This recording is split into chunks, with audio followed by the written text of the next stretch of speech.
വെളുപ്പിന് ഒരു 2 മണിയായപ്പോൾ ഞാൻ ഇറങ്ങി, ഹോസ്പിറ്റലിൽ നിന്ന് ഇറങ്ങി എൻ്റെ വീട്ടിലേക്ക് പോയി. എൻ്റെ വീട് ക്യാമ്പസ് തന്നെയാണ്. പോകുമ്പോൾ ഇവരൊരു 5-8-10 പേര് എന്നെക്കാളും അധികാരന്മാരുള്ള മനുഷ്യരെല്ലാം കൂടെ അവിടെ എൻ്റെ ഫ്രണ്ട് നിൽപ്പുണ്ട്.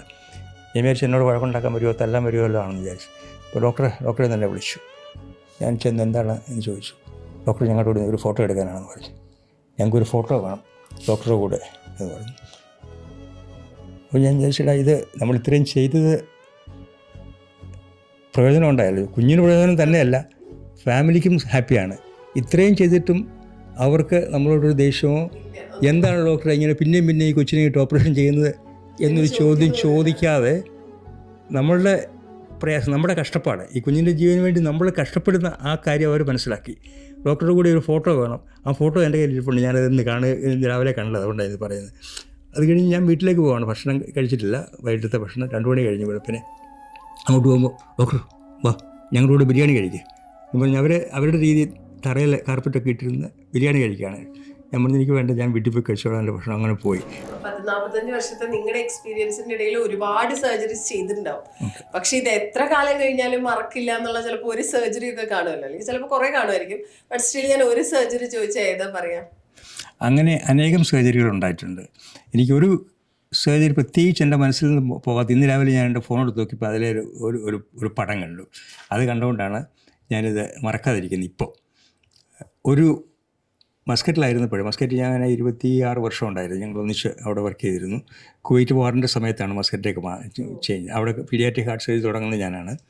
അപ്പോൾ അന്ന് അവിടെ അറബ്സ് ലാൻഡാണല്ലോ, ഇൻറ്റീരിയറിൽ നിന്നൊക്കെ ആൾക്കാർ വരും. അവർക്ക് നമ്മളെപ്പോലുള്ള വിദ്യാഭ്യാസ വലിയ ബുദ്ധിമാന്മാരാണ്, വിസ്ഡമുണ്ട്, പഠിത്തമില്ലെങ്കിലും. സലാല എന്ന് പറയുന്ന സ്ഥലത്തു നിന്നൊരു കുഞ്ഞിനെ കൊണ്ടുവന്നു. ഒരു 3 വയസ്സ് ഉള്ള ഒരു കുഞ്ഞാണ്. ആ കുഞ്ഞിനെ ജനിക്കുമ്പോൾ തന്നെ ഓപ്പറേഷൻ ചെയ്യേണ്ട transposition of the great arteries എന്ന് പറഞ്ഞ കണ്ടീഷനായിരുന്നു. അപ്പോൾ അതിനൊരു പ്രത്യേക കാരണം ഉണ്ടായിരുന്നു, ഒരു വാൽവിന് അബ്നോർമാലിറ്റി ഉണ്ടായിരുന്നു. അത് കാരണം ആ കുഞ്ഞ് സർവൈവ് ചെയ്തു. അപ്പം ഓപ്പറേഷന് വേണ്ടി വന്നപ്പോഴത്തേക്ക് ഇതിനെ ഓപ്പറേഷൻ ചെയ്യാൻ പറ്റുമോ എന്നൊരു ചോദ്യം അന്നത്തെ എൻ്റെ അവിടുത്തെ കാർഡിയോളജി കൊളീഗ് ചോദിച്ചു. നമുക്ക് റിസ്ക് എടുത്ത് ചെയ്യാമെന്ന് പറഞ്ഞു. ചെയ്തില്ലെന്നുണ്ടെങ്കിൽ കുഞ്ഞിന് വലിയ ഭാവിയില്ല. അതിൻ്റെ വാൽവിന് റിപ്പയർ ചെയ്യാം. ഈ ആർട്ടീരിയൽ സ്വിച്ച് എന്ന് പറയുന്നത് 2 ലങ്ങിലേക്ക് പോകുന്ന ആർട്ടറിയും ശരീരത്തിലേക്ക് പോകുന്ന ആർട്ടറിയും അങ്ങോട്ടും ഇങ്ങോട്ടും പിണഞ്ഞിരിക്കുകയാണ്. അതായത് റൈറ്റിൽ നിന്ന് വരാനുള്ളത് ലെഫ്റ്റിൽ നിന്ന് വരാനുള്ളത് റൈറ്റിൽ വന്നിരിക്കുകയാണ്. അപ്പോൾ ആ സർജറി ചെയ്യാമെന്ന് പറഞ്ഞു. സർജറി ചെയ്യാമെന്ന് ഞങ്ങൾ സർജറി ചെയ്യുന്നു. പ്രതീക്ഷിച്ചിരിക്കാത്ത പോലെ കുഞ്ഞ് ഓപ്പറേഷൻ കഴിഞ്ഞ ഉടനെ പമ്പെല്ലാം ഞങ്ങൾക്ക് ഹാർട്ട് ലങ് മെഷീനൊക്കെ നിർത്താൻ പറ്റി. പക്ഷേ സഡൻലി ഈ കുഞ്ഞ് കൊളാപ്സ് ചെയ്തിട്ട് പിന്നെ എക്മോ എന്ന് പറയുന്ന ഒരു സപ്പോർട്ട് മെഷീനുണ്ട്. അതായത് ഈ ഹാർട്ടിനെ നമുക്ക് സപ്പോർട്ട് ചെയ്യാൻ എക്സ്ട്രാ കോർപ്പോറിയൽ മെമ്പറൈൻ ഓക്സിജനേഷൻ എന്ന് പറയും. ഈ ഓക്സിജനേഷനും പമ്പിങ്ങും കൊണ്ട് കുഞ്ഞിനെ സപ്പോർട്ട് ചെയ്യാനായിട്ട് ഉള്ള മെഷീൻ കണക്ട് ചെയ്ത് ഞങ്ങൾ ICUയിലേക്ക് കൊണ്ടുവരുന്നു. ICUയിലേക്ക് കൊണ്ടുവന്നപ്പോഴത്തേക്ക് റിലേറ്റീവ്സ് ഉണ്ട്. അവരെല്ലാം എന്നെക്കാൾ ഒരു 3 ഇരട്ടി വലിപ്പമുള്ള മനുഷ്യരാണ്. ഒരു 5-7 പേരുണ്ട്. അവരോട് ഞാൻ പറഞ്ഞു ഇങ്ങനെ മെഷീനിലാണ്, എന്താ പ്രോഗ്നോസിസ് നമുക്കറിയത്തില്ല. കുറച്ച് കഴിഞ്ഞപ്പോൾ ഈ കുഞ്ഞ് ഈ മെഷീനിലായിരിക്കുമ്പോഴത്തേക്ക് രക്തം ഇരിക്കാനുള്ള മരുന്ന് കൊടുക്കണം. ഭയങ്കരമായിട്ട് ബ്ലീഡ് ചെയ്യുന്നു. ബ്ലീഡ് ചെയ്തപ്പോൾ ഞാൻ അവരോട് പോയി പറഞ്ഞു എനിക്ക് ബ്ലീഡിങ് ഉണ്ട്, ഒന്നും കൂടെ ഓപ്പൺ ചെയ്ത് നോക്കണം എന്ന് പറയുന്നത്. വീണ്ടും സർജറി, ബ്ലീഡിങ് നിർത്തണ്ടേ.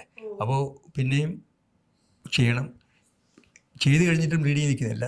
പിന്നെ രണ്ടാമതും ബ്ലീഡിങ് നിർത്താൻ വേണ്ടി ഒന്നുകൂടെ ഓപ്പറേഷൻ ചെയ്യേണ്ടി വന്നു. അത് ഞാൻ ഇവരോട് പറഞ്ഞിട്ടാണ്. ഇവരാരും ഇങ്ങനെ ഒന്നും മിണ്ടാതെ കേട്ടുകൊണ്ട് നിൽക്കുകയാണ്. എന്താണ് ചെയ്യുന്നത് അവരുടെ മനസ്സിലെ ചിന്ത എന്നാണെന്ന് എനിക്കറിയില്ല. ഇതും കഴിഞ്ഞിട്ട് പിന്നെയും ബ്ലീഡിങ് നിൽക്കുന്നില്ല. അപ്പോൾ ഞാൻ തീരുമാനിച്ചു ഈ മെഷീൻ ഇപ്പോൾ അങ്ങ് ഡിസ്കണക്ട് ചെയ്യുക. ഈ മെഷീൻ ഉള്ളതുകൊണ്ടാണ് ഈ രക്തം കട്ടപിടിക്കാതിരിക്കാനുള്ള മരുന്ന് കൊടുക്കേണ്ടി വരുന്നത്. അത് ഹാർട്ട് റിക്കവറി ചെയ്തു എന്നുള്ള വിശ്വാസത്തിൻ്റെ പേരിൽ പ്രാർത്ഥിച്ചുകൊണ്ട് ഇതങ്ങ് നിർത്താൻ പോവുകയാണ്. അങ്ങനെ നിർത്താൻ പോകണമെന്ന് അവരോട് പറഞ്ഞു. ഞാൻ പോയി ആ മെഷീൻ നിർത്തി കുഞ്ഞിൻ്റെ മുറിവ് ക്ലോസ് ചെയ്തു. അത് രക്തം കട്ടപിടിക്കാനുള്ള മരുന്ന് കൊടുത്തു. ബ്ലീഡിങ് നിന്നു. ഓക്കെ, കുഞ്ഞ് നന്നായിട്ട് വന്നു. ഓട്ട് ഇതെല്ലാം കഴിഞ്ഞ് വെളുപ്പിന് ഒരു 2 മണിയായപ്പോൾ ഞാൻ ഹോസ്പിറ്റലിൽ നിന്ന് ഇറങ്ങി എൻ്റെ വീട്ടിലേക്ക് പോയി. എൻ്റെ വീട് ക്യാമ്പസ് തന്നെയാണ്. പോകുമ്പോൾ ഇവരൊരു 5-8-10 പേര് എന്നെക്കാളും അധികാരന്മാരുള്ള മനുഷ്യരെല്ലാം കൂടെ അവിടെ എൻ്റെ ഫ്രണ്ട് നിൽപ്പുണ്ട്. ഞാൻ വിചാരിച്ചു എന്നോട് വഴക്കുണ്ടാക്കാൻ വരുമോ, തല്ലാൻ വരുമല്ലോ ആണെന്ന് വിചാരിച്ചു. അപ്പോൾ ഡോക്ടറെ തന്നെ വിളിച്ചു. ഞാൻ ചെന്ന് എന്താണ് എന്ന് ചോദിച്ചു. ഡോക്ടർ ഞങ്ങളുടെ കൂടെ ഒരു ഫോട്ടോ എടുക്കാനാണെന്ന് പറഞ്ഞു. ഞങ്ങൾക്കൊരു ഫോട്ടോ വേണം ഡോക്ടറുടെ കൂടെ എന്ന് പറഞ്ഞു. അപ്പോൾ ഞാൻ വിചാരിച്ചില്ല, ഇത് നമ്മൾ ഇത്രയും ചെയ്തത്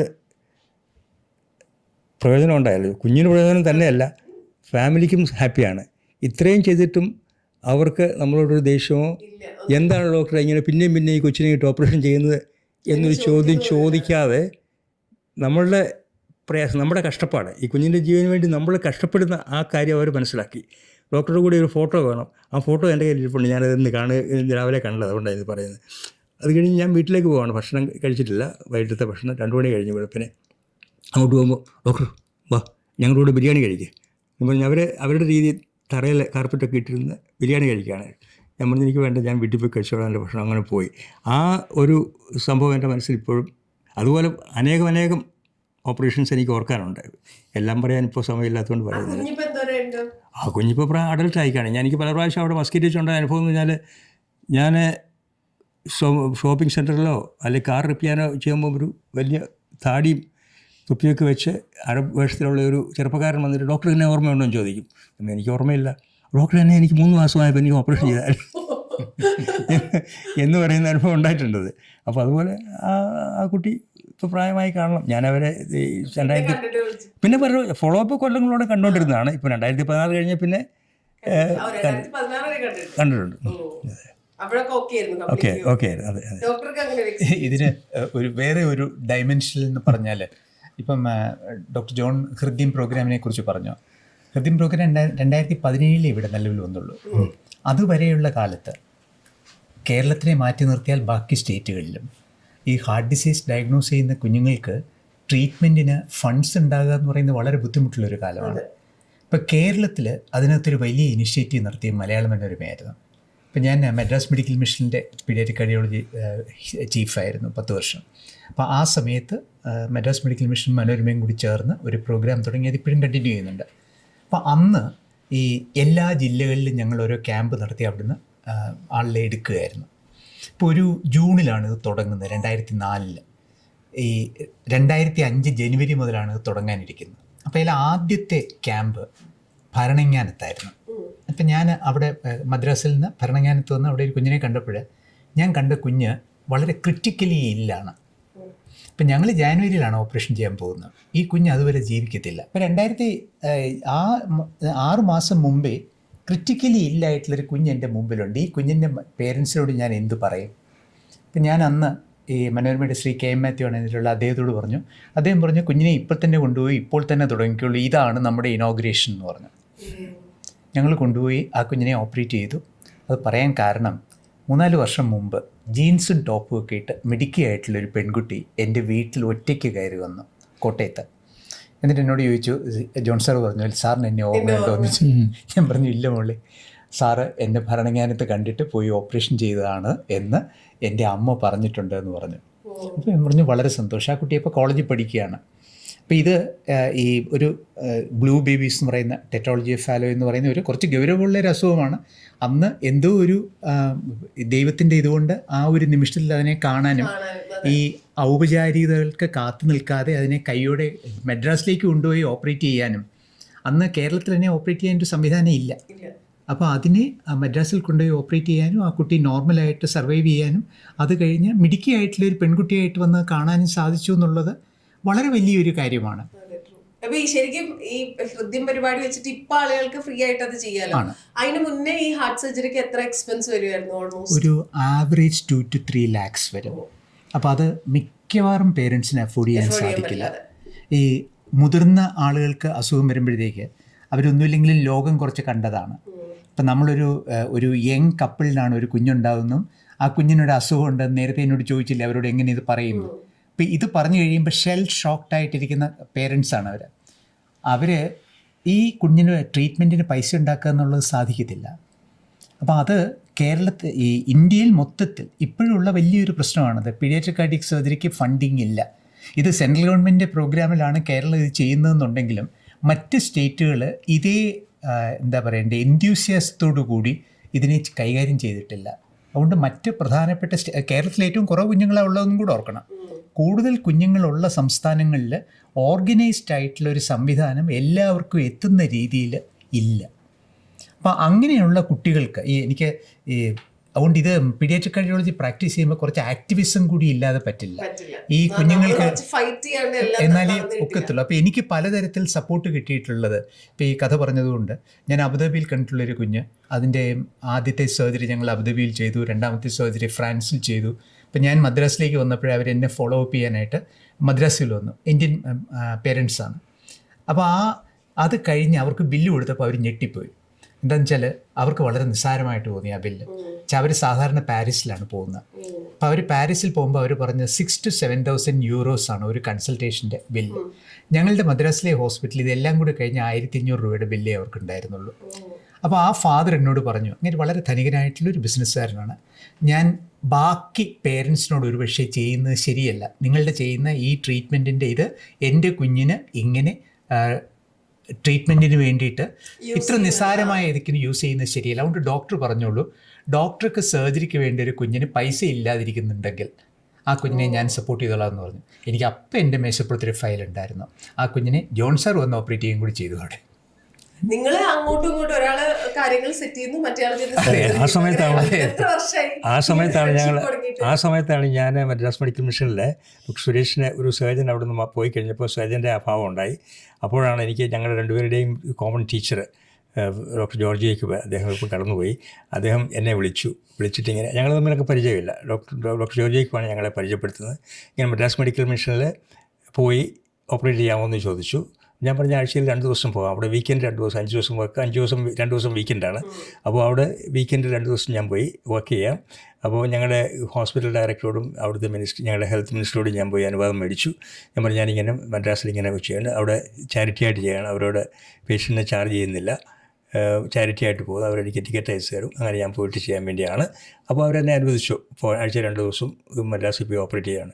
അപ്പോൾ ഡോക്ടർ സുരേഷ് നേരത്തെ പറഞ്ഞ പോലെ ചില ഒരാഴ്ച കണ്ട് 8 കേസോ മറ്റോ 2 ദിവസം കൊണ്ട് ചെയ്തു. അല്ലെങ്കിൽ സാധാരണഗതിയിൽ ഒരു 5 കേസെങ്കിലും ചെയ്തിട്ടാണ് ഞാൻ പിറ്റേ ദിവസം വൈകിട്ട് തിരിച്ചു പോകുന്നത്. ചെന്നൈക്ക് പോയി ഓപ്പറേറ്റ് ചെയ്യണം. അപ്പോഴത്തേക്ക് എൻ്റെ വക ഈ മിനിമം 5 മാക്സിമം 8 ഉള്ള കേസസ് ഞാൻ ഷെഡ്യൂൾ ചെയ്ത് വെച്ചിട്ടുണ്ട്. അത് റെഡിയാണ്, ടേബിൾ. ആക്ച്വലി ആദ്യത്തെ പേഷ്യൻ്റ് ടേബിളിലാണ് ഈ ജോൺ സാർ അവിടെ ഇത് എയർപോർട്ടിൽ ലാൻഡ് ചെയ്യുമ്പോൾ ആദ്യത്തെ ബേബിയെ എടുത്തു കഴിയും. സാർ ലാൻഡ് ചെയ്തു എന്ന് പറയുമ്പോൾ നമ്മൾ എടുക്കും. സാർ ബേബിയെ കാണുന്നത് ഈ ജൂനിയർ സർജൻ ഉണ്ട്, ഓപ്പറേഷൻ ടേബിളിലാണ്. ഇപ്പോൾ ചെസ്റ്റ് ഓപ്പൺ ചെയ്യാൻ തയ്യാറായിട്ടാണ്. അതിനു മുമ്പ് ഞാൻ ബ്രീഫ് ചെയ്ത് ഇമേജസ് ഒക്കെ കാണിച്ചതിന് ശേഷമാണ് ജോൺ സാർ അത് കാണുന്നത്. ചിലപ്പോൾ അങ്ങനെ ഈ ഒരു മോഡൽ ഞാൻ 3 വർഷം നടത്തി. ഞങ്ങൾക്ക് വേറെ ഒരു സർജൻ ഉണ്ടാകുന്നവരെ 3 വർഷം നടത്തി. ഒരു കുഴപ്പമുണ്ടായില്ല, വളരെ ഭംഗിയായിട്ട് നടന്നു.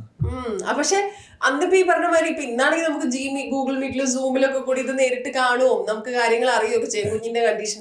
അന്നപ്പോ നിങ്ങൾ ഇത് എങ്ങനെയാ ചെയ്യും? ചിലപ്പോൾ ഇമെയിലിൽ എനിക്ക് ഡീറ്റെയിൽസ് അയച്ചു തരുമായിരുന്നു. ഇമെയിലിൽ 2 ദിവസം നേരത്തെ ഡീറ്റെയിൽസ് അയച്ചു തരും. പിന്നെ വന്നു കഴിഞ്ഞ് അവിടെ വെച്ച് തിയേറ്ററിലേക്ക് പോകുന്നതിന് മുമ്പായിട്ട് ഈ എക്കോ കാർഡിയോഗ്രാഫിയുടെയും ആൻജിയോഗ്രാഫിയുടെയും ഒക്കെ ഇമേജസ് കണ്ടിട്ട് പോകും. പിന്നെ അത് അങ്ങനെയാണ് ഞങ്ങൾ തമ്മിൽ ഒരു ഹൃദയബന്ധം സ്ഥാപിക്കുന്നത്. അത് സ്നേഹബന്ധം മാത്രമല്ല, ഇങ്ങനെ പ്രൊഫഷണലായിട്ട് ഒരു പ്രൊഫഷണൽ, അതെ തന്നെ professional dependency and trust in each other, അങ്ങനെ ആണ് ഡെവലപ്പ് ചെയ്യുന്നത്. അപ്പോൾ രണ്ടുപേരുടെയും ഒരേ ഹൃദയത്തോടും ഒരേ ചിന്തയോടും വർക്ക് ചെയ്തെങ്കിൽ മാത്രമേ ഈ കുഞ്ഞുങ്ങൾ രക്ഷപ്പെട്ടു പോകാനൊക്കത്തുള്ളൂ. നിങ്ങൾ രണ്ടാളും ഒരുപോലെ പേടിച്ചിരുന്ന ഏതെങ്കിലും കേസ് ഉണ്ട്? അതായത് പ്രതീക്ഷ ഉണ്ടോ എന്ന് ചോദിച്ചാൽ ഒരു 70% പ്രതീക്ഷയില്ല, പക്ഷേ this is A risk, let's do it. ഒരു കേസ് പറയൂ. അങ്ങനെ പറയുകയാണെങ്കിൽ ഇപ്പോൾ ഇതില് മദ്രാസിൽ തന്നെ ഈ പറഞ്ഞ സാർ നേരത്തെ ആർട്ടിറിയൽ സ്വിച്ച് എന്ന് പറഞ്ഞ സർജറിയുടെ ഇത് വന്നു. അത് സാർ അവിടെ ചെയ്യുന്ന അതെ ആദ്യത്തെ സർജറിയാണ്. അതായത് ഈ മസ്കറ്റിൽ നിന്ന് വന്ന് സാർ ചെയ്യുന്ന ആദ്യത്തെ സർജറിയാണ്. ഒരു തമിഴ് ഫാദറും മലയാളി മദറുള്ള ഒരു കപ്പിളിൻ്റെ കുട്ടി. അവർക്ക് ഈ ഞാൻ ഡയഗ്നോസ് ചെയ്യുന്ന ട്രാൻസ്പൊസിഷൻ ആണെന്ന്.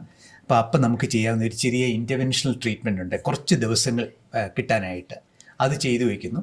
അത് ചെയ്ത ദിവസം എൻ്റെ സർജൻ റിസൈൻ ചെയ്യുന്നു. സർജൻ റിസൈൻ ചെയ്ത് ഏതൊക്കെ കോർപ്പറേറ്റ് ഹോസ്പിറ്റൽസിൽ സംഭവിക്കുന്ന ഒരു കാര്യം, സർജനും ഒരു ടീം ആൾക്കാരും കൂടി വേറൊരു ഹോസ്പിറ്റലിലേക്ക് മൂവ് ചെയ്യുന്നു. So I M literally left holding the baby. ആ ഹോൾഡിങ് ദ ബേബി എന്നുള്ള അക്ഷരാർത്ഥത്തിൽ കുഞ്ഞിനെ പിടിച്ചോണ്ടിരിക്കുകയാണെന്നുള്ള ഇതിൽ വന്നു. അപ്പോൾ ആ സമയത്താണ് ഈ ഒരു പ്ലാൻ ഞങ്ങൾ ആലോചിക്കുന്നത്. അപ്പം എനിക്ക് ഈ ജോൺ സാറിനെ വലിയ പരിചയമില്ല, ഞങ്ങൾക്ക് കോമൺ ഫ്രണ്ട്സ് ഉണ്ട്. അപ്പം അത് കാരണം സാറിന് ചെയ്യാവുന്നറിയാം. എന്നാലും ഞാൻ ചോദിക്കുന്ന അക്രമമാണ്. അതായത് അവിടുത്തെ വീക്കെൻഡിൽ അല്ലല്ല, അവിടുത്തെ വീക്കെൻഡിൽ 2 ദിവസം ഉള്ളതിൽ ഇവിടെ വന്ന് ചെയ്തിട്ട് അപ്പം 7 ദിവസം വർക്ക് ചെയ്യാൻ വേണം, വീക്കെൻഡിൽ കൂടുതൽ വർക്ക് ചെയ്യാൻ വേണം. ഇങ്ങനെ ചെയ്യാമോ എന്നാണ് ഒരാളോട് ചോദിക്കുന്നത്. അപ്പം എന്തായാലും ജോൺ സാർ ചെയ്യാമെന്ന് പറഞ്ഞു. അത് വന്നു. അപ്പം എൻ്റെ ഏറ്റവും വലിയ ഭയം, ഇവർ ഈ അവിടെ രാഷ്ട്രീയമായിട്ട് വളരെ ശക്തിയുള്ള ആൾക്കാരുമാണ്. ഈ കുട്ടിയുടെ ഫാദർ ഇപ്പോഴും ഈ ഗവൺമെൻറ് ലീഗൽ അഡ്വൈസറും അങ്ങനെയൊക്കെ ആയിട്ടുള്ള ഒരാളാണ്. ഇങ്ങനെയാണ് നമ്മൾ സർജറി ചെയ്യുന്നത് അദ്ദേഹത്തിന് അറിയാമോ എന്നുള്ളത് എനിക്കറിയത്തില്ല. അപ്പം ഈ സംഗതി ഡോക്ടർ ജോൺ ഓപ്പറേറ്റ് ചെയ്യാൻ പോകുന്ന ആദ്യമായിട്ടുമാണ്. ഒരു മോസ്റ്റ് അൺഫേവറബിൾ സർക്കംസ്റ്റാൻസിലാണ് ഒരു സർജന്റെ പോയിന്റ് ഓഫ് വ്യൂവിൽ അറിഞ്ഞുകൂടാത്ത ഒരു സെറ്റിംഗ്, ഇങ്ങനെ ഒരു സംഗതി വെച്ച് തുടങ്ങുന്നു, ചാലഞ്ചിങ് ആയിട്ടുള്ള ഒരു കണ്ടീഷൻ. അപ്പോൾ ഈ കുഞ്ഞ് നേരെയായി പോകണമേ ദൈവമേ എന്ന് എനിക്ക് പ്രാർത്ഥിക്കാനേ ഒക്കത്തുള്ളൂ. എന്തായാലും അതിനൊരു കുഴപ്പമുണ്ടായില്ല എന്ന് മാത്രമല്ല, 3-4 വർഷം മുമ്പ് അവർ, ആ കുട്ടി ഇപ്പോൾ 10-18 വയസ്സായി, എന്നെ തിരുവല്ലയിൽ വന്ന് കണ്ടു. അവർ ശബരിമലയ്ക്ക് പോകാനായിട്ട് വന്നതാണ്. അച്ഛനും മകനും കൂടി എന്നെ വന്നു. ആ കുട്ടി ലോയ്ക്ക് പഠിക്കുകയാണ് ഇപ്പോഴും. അങ്ങനെ ആ കുട്ടി വന്നു. അപ്പോൾ ഇത് ഒരു ചലഞ്ചിങ് ആയിട്ടുള്ള ഒരു സർജറി, ചലഞ്ചിങ് ആയിട്ടുള്ള ഒരു അഡ്മിനിസ്ട്രേറ്റീവ് സിറ്റുവേഷൻ. അപ്പോൾ അതിന് ഇങ്ങനെ കടൽ കടന്നു വന്ന് ഒരു സർജൻ വന്ന് ആ സിറ്റുവേഷനെ സേവ് ചെയ്ത് ആ കുഞ്ഞ് നോർമലായിട്ടിരിക്കുന്നു. അവരെന്നോട് കോണ്ടാക്റ്റിലിരിക്കുന്നു. കുട്ടിയുടെ ഫാദർ എനിക്ക് ഗ്രീറ്റിങ്സ് ഒക്കെ എപ്പോഴും അയക്കാറുണ്ട്. അങ്ങനെ ഇരിക്കുന്നു. അപ്പോൾ ഇതിനൊരു ഒരു മെഡിക്കൽ അല്ലാത്ത വലിയൊരു ഡയമെൻഷൻ ഉണ്ട്. സിറ്റുവേഷണൽ ആയിട്ട് പ്രശ്നങ്ങളുണ്ട്. നിങ്ങളപ്പോ അപ്പുറത്ത് ഒരു കടലിന്റെ അപ്പുറത്തും ഇപ്പുറത്തുള്ള മാലാഖകളായിരുന്നു, അങ്ങോട്ടും ഇങ്ങോട്ടും പറക്കലായിരുന്നു അല്ലേ? അത് എൻ്റെ കാര്യത്തിലാണെങ്കിലേ എൻ്റെ ടീം എൻ്റെ കൂടെ ഇല്ല. എനിക്ക് എൻ്റെ കൂടെ വർക്ക് ചെയ്യുന്ന അനസ്തറ്റിസ്റ്റോ എൻ്റെ കൂടെയുള്ള നേഴ്സസോ മറ്റുള്ള അസിസ്റ്റ് ചെയ്യുന്ന ഡോക്ടേഴ്സോ ആരുമില്ല. ഒരു സ്ട്രെയിഞ്ച് ഓപ്പറേഷൻ തിയേറ്ററിലേക്ക്, ഞാൻ കണ്ടിട്ട് പോലും ഇല്ലാത്ത ഓപ്പറേഷൻ തിയേറ്ററിലേക്ക് സ്ട്രെയിഞ്ച് ആയിട്ടുള്ള അസിസ്റ്റൻസും സ്ട്രെയിഞ്ച് ആയിട്ടുള്ള അനസ്തീസിയോളജിസ്റ്റും സ്ട്രെയിഞ്ച് ആയിട്ടുള്ള കാർഡിയോളജിസ്റ്റും അന്ന് അങ്ങനെയുള്ള സിറ്റുവേഷനിലേക്ക് ഞാൻ എടുത്ത് ചാടി വരികയാണ് ചെയ്യാമെന്ന് പറഞ്ഞ്. അത് വളരെ സ്ട്രെസ്ഫുള്ളായിരുന്നു. അത് ഏതായാലും ദൈവരൂപയാൽ സക്സസ്ഫുള്ളായി. അത് കഴിഞ്ഞുള്ള കാര്യങ്ങളും അതുപോലെ. ഞാൻ വേറൊരു കാര്യം പറയാനിരുന്നത്, എനിക്ക് ഈ ഇവിടെ വന്നു കഴിഞ്ഞ് എനിക്ക് വലിയൊരു ഭാഗ്യം ഉണ്ടായത് ഹൃദയം പ്രോഗ്രാം ഞങ്ങൾ ഏകദേശം വന്നു കഴിഞ്ഞ സമയത്ത് ഉടനെ തുടങ്ങാൻ കഴിയുക. അതുകൊണ്ട് ഞങ്ങൾക്ക് ഈ കുഞ്ഞുങ്ങളോട് പണത്തിൻ്റെ കാര്യമോ ഇത്രയും ഫീസ് ആകുമോ എന്ന് പറയേണ്ട ആവശ്യമില്ല. ഞാൻ എൻ്റെ ജീവിതകാലം മുഴുവൻ സാലറി വാങ്ങിച്ച് ജോലി ചെയ്തിട്ടുള്ള ആളാണ്. ഇംഗ്ലണ്ടിലായാലും കുവൈറ്റിലായാലും മസ്കറ്റിലായാലും നേരത്തെ ഇവിടെ ഗവൺമെൻറ് ഹോസ്പിറ്റലായാലും. അതുകൊണ്ട് ആ സെയിം സിറ്റുവേഷനിൽ പേഷ്യൻറ്റിനോട് പണമുള്ളവനും ഇല്ലാത്തവനും ഒരേ ചികിത്സ നമുക്ക് ഒരു വ്യത്യാസവും വരാതെ ചെയ്യാനുള്ളൊരു ഓപ്പർച്യൂണിറ്റി കിട്ടുക എന്നത് എനിക്കൊരു വലിയ അനുഗ്രഹമായിട്ടാണ് ഞാൻ തോന്നുന്നത്. തീർച്ചയായിട്ടും ഞങ്ങൾക്ക് എന്നെ സംബന്ധിച്ചുള്ള ആ പൈസ റേസ് ചെയ്യുക എന്നുള്ളത് എന്നും എൻ്റെ ജോലിയായിരുന്നു. ഇപ്പോഴും അത് ചെയ്യുന്നുണ്ട്. ഇപ്പോഴും പലപ്പോഴും ഈ 1-2 ലക്ഷം രൂപ എന്ന് പറഞ്ഞെങ്കിലും അത് കൂടുതലാകുകയാണെങ്കിൽ ഡോക്ടർ സുരേഷിൻ്റെ ഫ്രണ്ട്സും ഡോണേഴ്സും ഉണ്ട് നമ്മളെ ഹെൽപ്പ് ചെയ്യാനായിട്ട്. അത് ഇതുപോലെ ഈ തരത്തിൽ കൃതജ്ഞതയുള്ള പേരൻസ് ഉള്ളത് കൊണ്ടാണ് എൻ്റെ കുഞ്ഞ് രക്ഷപ്പെട്ടു, വേറൊരു കുഞ്ഞിനെ ഹെൽപ്പ് ചെയ്യാനായിട്ട് എനിക്ക് സാധിക്കണം എന്ന് സ്റ്റാൻഡിങ് ഓഫറുള്ള വളരെ സുമനസ്സുകളായിട്ടുള്ള ആൾക്കാർ നമ്മുടെ പുറകിലുണ്ട്.